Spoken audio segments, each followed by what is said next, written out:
Le jour où tu vas commencer à te mettre à l'écart, à te séparer de choses que tu avais l'habitude de faire, de l'environnement dans lequel tu étais, chercher la face de Dieu, ça veut dire que tu es prêt à entrer dans ta destinée prophétique.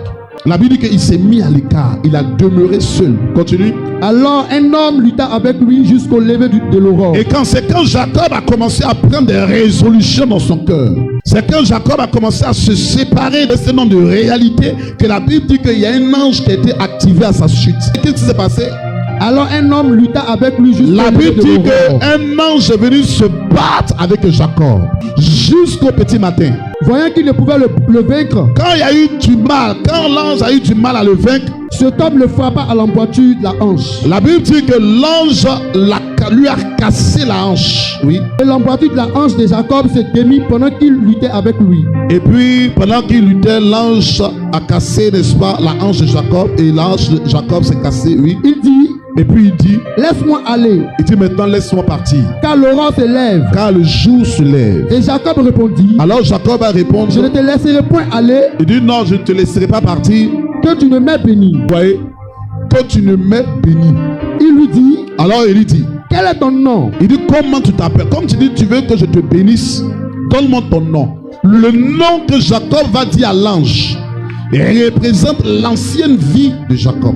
Le nom que Jacob va donner à l'ange représente son ancienne nature, sa manière, sa façon de parler, de vivre et de se comporter.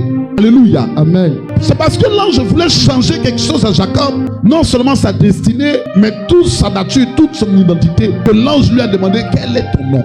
Et puis il lui a dit, je m'appelle Jacob. Si hier tu étais dans le monde, si hier tu t'appelais l'enfant guerrier, si hier tu t'appelais Lago Rosalie, aujourd'hui quel est ton nom? Si hier on t'appelait la maîtresse, la Tisa, si on t'appelait la fille aux 3 gars, si on t'appelait le monsieur aux 3 copines, comment on t'appelle aujourd'hui? Si on t'appelait l'ivrogne, le soulard, comment on t'appelle aujourd'hui? Si on t'appelait l'adultère, comment on t'appelle aujourd'hui? Si on t'appelait le voleur, comment on t'appelle aujourd'hui? Si on t'appelait le chômeur, comment on t'appelle aujourd'hui? Si on t'appelait, n'est-ce pas, les célibataires, toi qui ne réussis jamais à accomplir tes projets sur la terre, quel est ton nom aujourd'hui? L'ange dit, comment tu t'appelles? Qu'est-ce qui ne marche pas dans ta vie, qui a commencé depuis que tu étais dans le monde, qui continue aujourd'hui? Qu'est-ce que tu vis aujourd'hui? Quand tu es à l'église, que tu vivais quand tu étais dans le monde. C'est ça ton nom. Et c'est ça qui doit changer.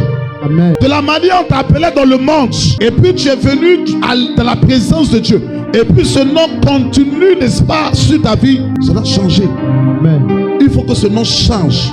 Les esprits qui te combattaient quand tu étais dans le monde, les réalités qui s'imposaient à toi quand tu étais dans le monde, les choix et leurs conséquences. Parce qu'effectivement, tu as fait des choix qui t'imposent de vivre un certain nombre de choses, des erreurs que tu as commises. La conséquence de ces erreurs te pourchasse. Quand tu viens dans la présence de Dieu, que tu cherches véritablement Dieu, Dieu doit changer toute cette réalité-là. Quelqu'un dit Amen 3 fois fort.